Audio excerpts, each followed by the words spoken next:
El poder interno, de William Walker Atkinson y Edward E. Beals. Capítulo 6. El algo interno. La manifestación del algo interno, más claramente llamado yo o ego, con sus favorables efectos en el mejoramiento de mi naturaleza física, emocional y mental, según queda referido en el capítulo anterior, estuvo acompañada casi desde un principio de la prosperidad en mis negocios materiales. Comprendí que ya actuaban las internas fuerzas determinantes del éxito, cuyos resultados empezaban a manifestarse positivamente. Por otra parte, también me percataba de que bajo la superficie de mis actividades latían ciertas tendencias que a su debido tiempo se actualizarían en positivos hechos favorables a mi prosperidad. El incremento de mi eficacia personal se manifestó en la más amplia comprensión de las condiciones generales y especiales del negocio en el que estaba empleado y en la deferencia con que me trataron los dueños del establecimiento. En consecuencia, ascendí tan rápidamente que los demás empleados y los operarios en general creyeron que yo había hechizado a los dueños. Mas a pesar de las envidias que siempre se levantan en estos casos, poco a poco acabaron todos por reconocer que a mí habían de acudir en consulta cuando surgía alguna dificultad en el negocio. Siempre me congratulaba yo de prestar este servicio a cuantos me lo demandaban, no solo por ser una buena norma de conducta, sino porque al propio tiempo ejercitaba mis facultades mentales y especialmente la imaginación en su creadora modalidad.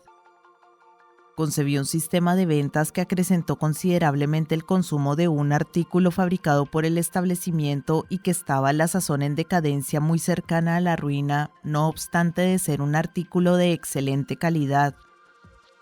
Cuando expuse mi plan al jefe de ventas, se alegró de cargar en hombros ajenos tan enfadosa responsabilidad, y el gerente opinó que puesto que habían fracasado todos los demás planes, nada se iba a perder con probar el mío. Desde un principio aumentó extraordinariamente en siempre creciente proporción el consumo de aquel artículo, por lo que los dueños instalaron una sección especial para su venta cuya dirección me encomendaron. No tardé en lograr que mi sección fuese la que más cuantiosos rendimientos proporcionase a la casa, por lo que me confiaron el cargo de asesor general bajo la directa e inmediata dependencia del gerente. Esto no fue más que el introito de mi prosperidad material. Al descubrir nuevas ocasiones para la venta de aquel producto, tracé un plan para intensificar la producción en paridad con el incremento que iba tomando la venta. Sin embargo, para ello era preciso aumentar el capital con que giraba el establecimiento, y como los dueños confiaban en mí a causa de mis pasados éxitos, aprobaron el plan que al efecto les propuse. La ampliación del negocio tuvo felicísimo éxito hasta el punto de absorber otros establecimientos menores del mismo ramo para formar una sociedad anónima que llegó a ser una de las más poderosas del país, y el Consejo de Administración me confió la gerencia. Con el tiempo fui una autoridad y un prestigio nacional en la especialidad de aquel negocio y empecé a llamar la atención de los más poderosos financieros de las plazas mercantiles.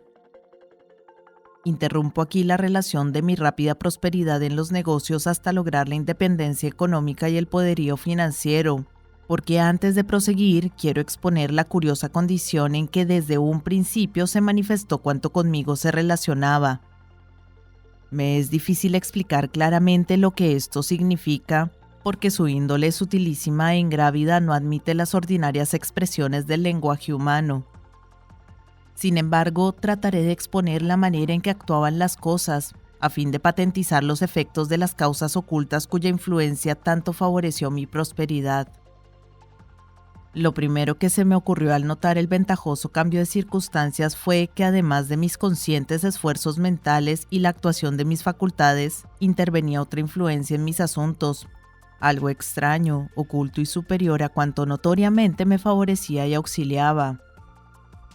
Recuerdo que una vez tuve el siguiente soliloquio. Parece como si hubiese un algo o un alguien que invisiblemente tomase parte en este juego y que tras ti se pusiera para ayudarte a ganar todas las jugadas. En efecto, me parecía tener un habilísimo compañero de juego, y no tardé en confiar completamente en él, en su habilidad y en su deseo de que yo venciese. En un principio era algo misterioso lo que me sucedía, y sin temor a engaño barruntaba la presencia y actividad de un invisible protector. Pero, ¿qué o quién sería? Casi llegué a creer que por uno u otro motivo era yo el receptáculo de una asistencia sobrenatural. Entonces comprendí por qué los hombres prósperos a quienes en otro tiempo había consultado acerca de las causas de su prosperidad me respondieron diciendo que los auxiliaba y favorecía una entidad sobrenatural.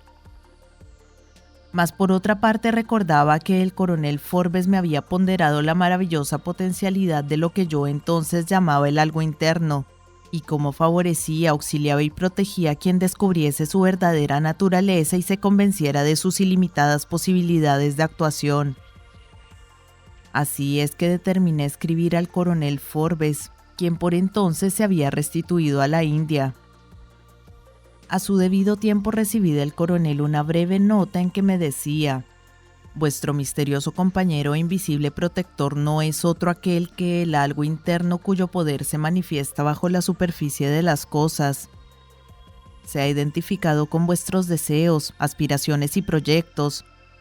Confiad implícitamente en él y contad siempre con su auxilio, pues nunca os fallará aunque a veces parezca abandonaros.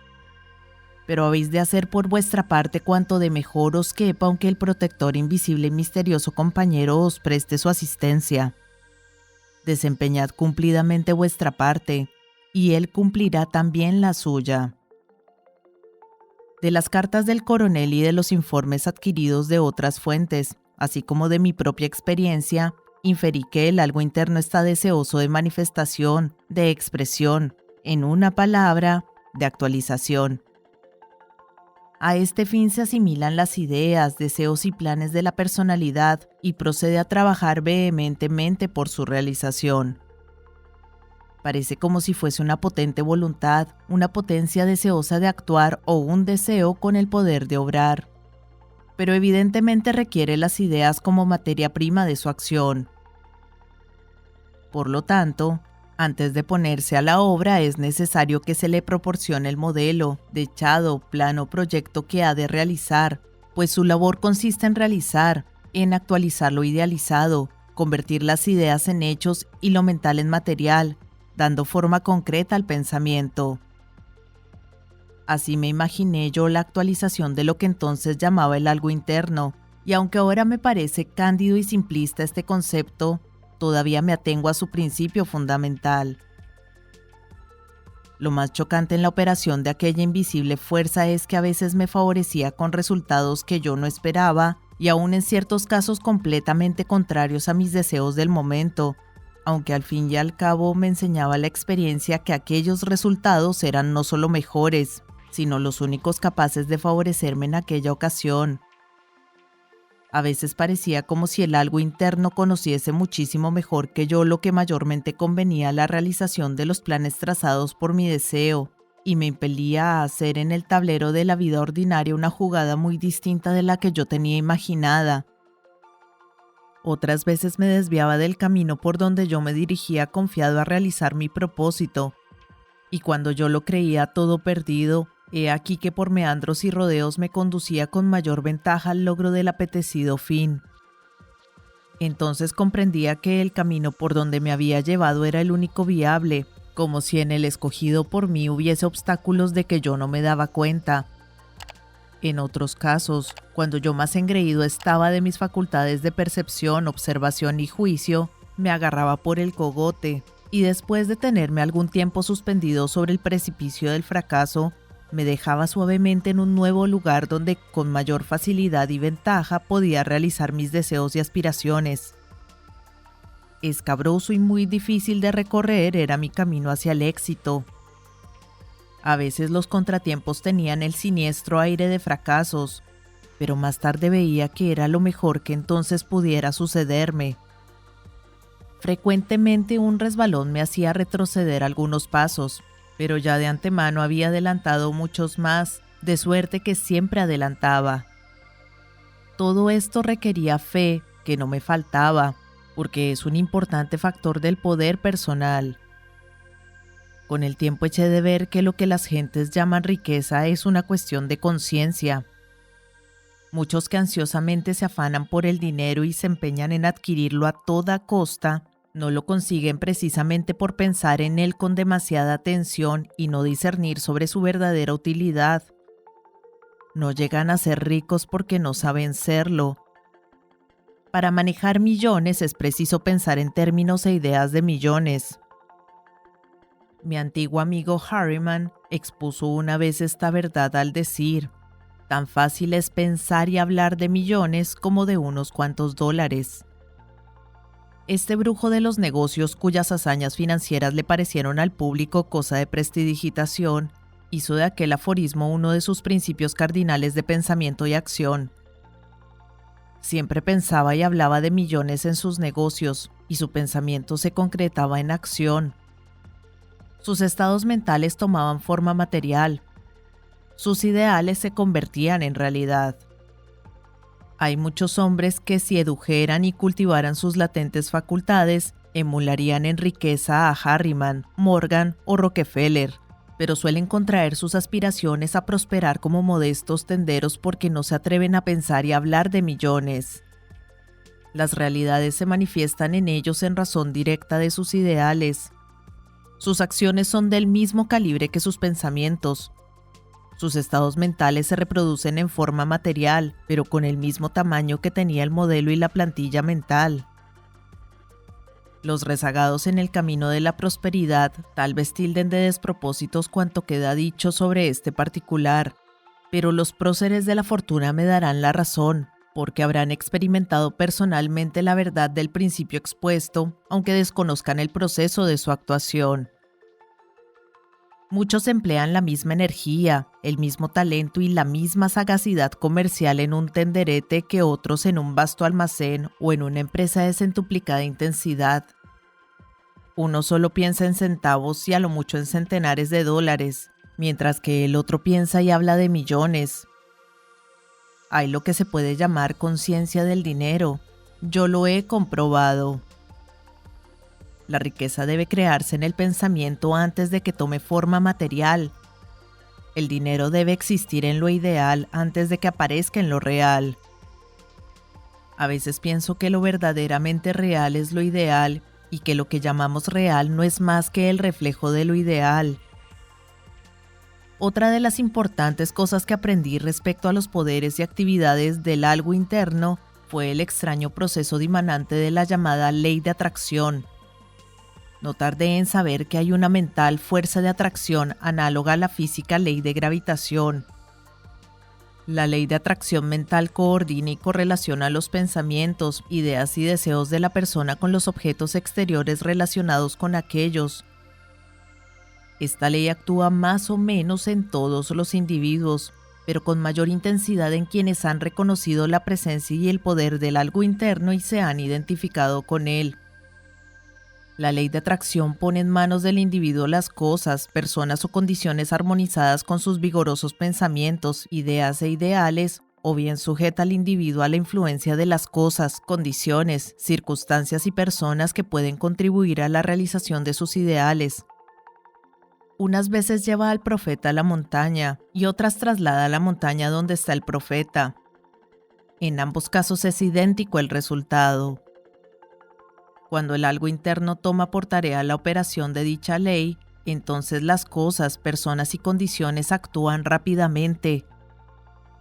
Me admiró la prontitud con que personas y cosas se colocaban en mi campo de atención en respuesta a mis pensamientos, ideas e ideales, y cómo la misma ley me impelía a colocarme en ajenos campos de atención. Trababa conocimiento con personas capaces de auxiliarme y quienes necesitaban de mí no tardaban en conocerme. Si me era preciso algún informe complementario respecto a algún asunto, lo encontraba en libros, periódicos, revistas, conferencias y conversaciones, o por lo menos hallaba el indicio o insinuaciones de en dónde encontrarlo. Al pasar por los tenderetes de libros tomaba uno al azar y precisamente sus páginas me proporcionaban el dato, fecha, noticia o informe deseado. Lo mismo me sucedía al hojear una revista o un periódico.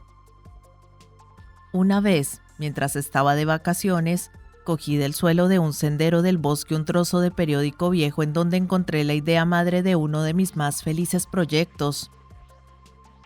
Un libro viejo comprado en un puesto de ocasión, que me costó 15 centavos, me sugirió la idea de dar a un nuevo producto que iba por entonces a lanzar al mercado un nombre tan peculiar y propio que no se olvidaba una vez al oírlo.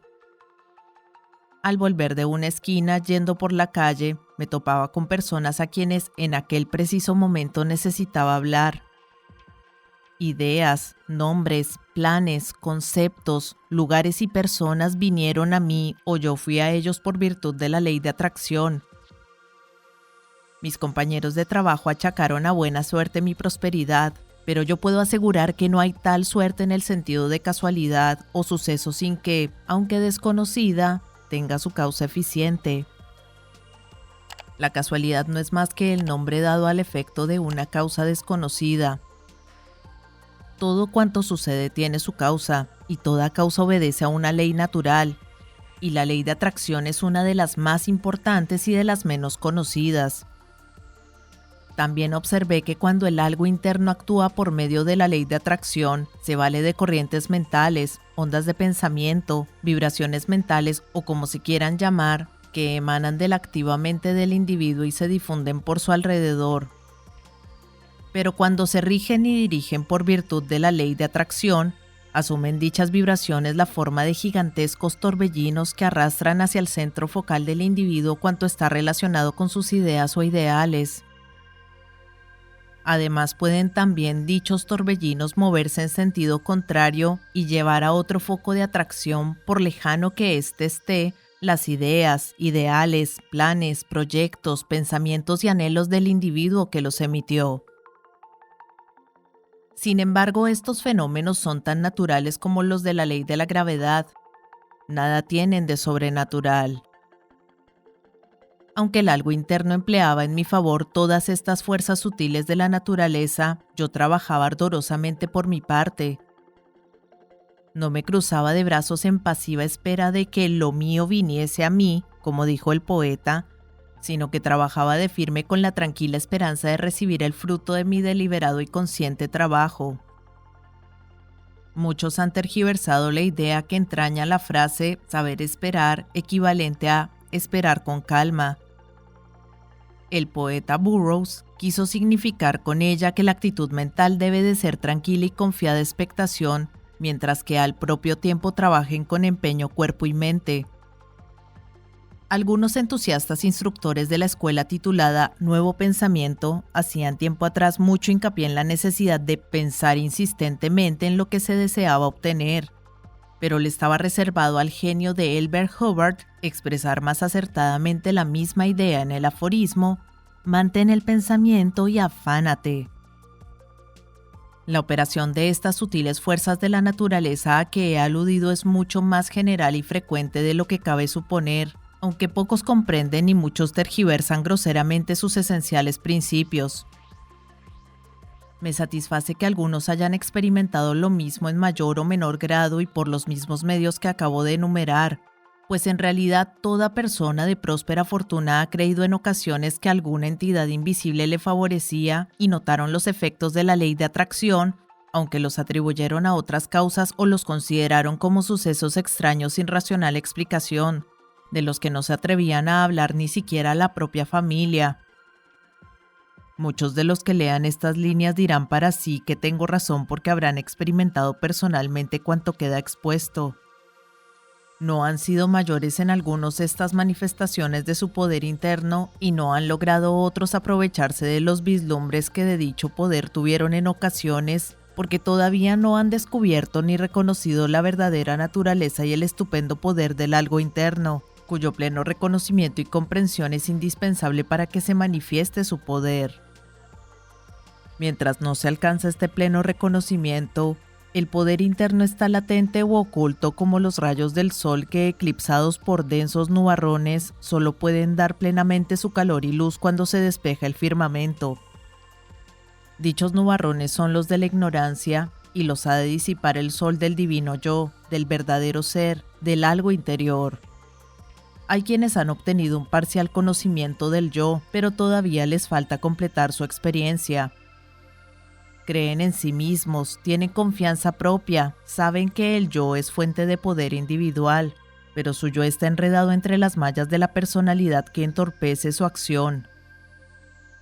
La personalidad es un muy valioso instrumento, mas antes de servirse eficazmente de él, es preciso que el yo se reconozca a sí mismo como entidad soberana, independiente y dueña de la personalidad. La generalidad de los hombres que confían en sí mismos y se distinguen por su iniciativa suelen ser esclavos de su mentalidad cuyas preocupaciones y prejuicios entorpecen su libre acción. Cuando se desprende de su instrumento mental, es decir, cuando ya no se identifica con sus pensamientos, entonces y solo entonces es capaz de manejarlo como dueño y señor. El individuo debe convencerse plenamente, sin la menor sombra de duda, de que sus pensamientos, emociones y actos no son su verdadero ser, sino las operaciones de instrumentos que fue elaborándose en el transcurso de su evolución. Debe comprender que así como la conciencia de la planta es superior a la del mineral, y la del animal superior a la de la planta, y la del hombre ordinario superior a la del animal, así también está alboreando en algunos individuos de la raza humana un estado de conciencia superior a la del hombre vulgar. Esta nueva conciencia de la realidad y poder del yo es la egoencia, muy superior a la conciencia de las gentes vulgares, como la del hombre ordinario es superior a la del animal, y la del animal a la del vegetal, y la del vegetal al del mineral. La conciencia del ser humano pasa por 3 etapas. Primera, la conciencia del yo como distinto de toda otra cosa. Segunda, la conciencia del yo soy que acrecienta el sentimiento de la existencia real. Tercera, la conciencia del yo soy yo o seguro conocimiento del verdadero ser individual como entidad distinta e independiente de la personalidad. Sin embargo, hay otra etapa todavía más alta que consiste en el reconocimiento de la identidad esencial del yo individual con el supremo poder de que todas las cosas proceden, cuando el yo comprende que es un centro focal de manifestación y expresión de la infinita realidad. Este estado de conciencia solo puede expresarse por medio de aquella admirable declaración que dice: yo soy aquello. El yo de todo ser humano está en vías de alcanzar tan sublime nivel de conciencia. La transición es análoga a la que experimenta antes de recobrar su plena conciencia vigílica quien despierta bruscamente de una pesadilla. Poco a poco va despertando. Primero tiene conciencia del yo, después del yo soy, más tarde del yo soy yo, y finalmente, ya del todo despierto, reconoce su esencial identidad con el supremo e infinito poder del yo, con el yo universal, en el que todos los seres y todas las cosas viven y se mueven y tienen su ser. Este es el despertar del alma, es el conocimiento del yo por el yo.